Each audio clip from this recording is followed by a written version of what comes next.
My childhood was, we travelled around a lot from different places, so I never settled in one school. When I went to a new school, I'd always make sure I stood at the back of the line so that I would never learn.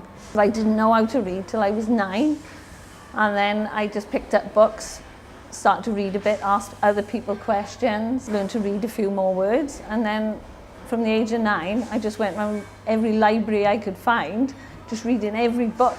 But once I did settle down in one school, I was bullied, and I think that sort of put me off education again. When I first met Cheyanne, she was so lacking in confidence. Her body language said it.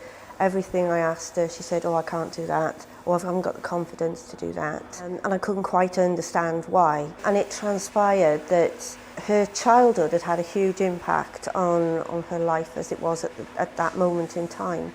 And I thought, there's something here. This lady really wants to do something. She just needs a real boost of confidence. I thought that was it, that was my life.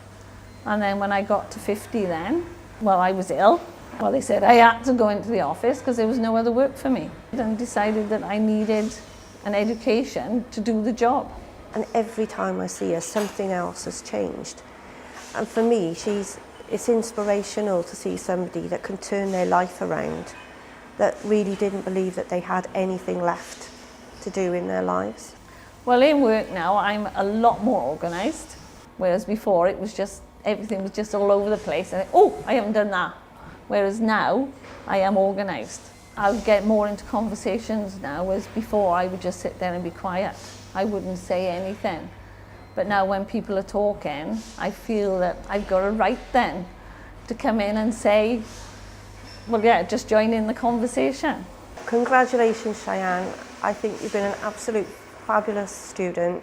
You've totally inspired me, and you've inspired a huge number of other people.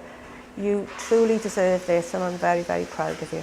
By me winning this award, I hope that it makes other people go out and think, well, if she can do it, why can't I do it? That's what I would like to get from this award.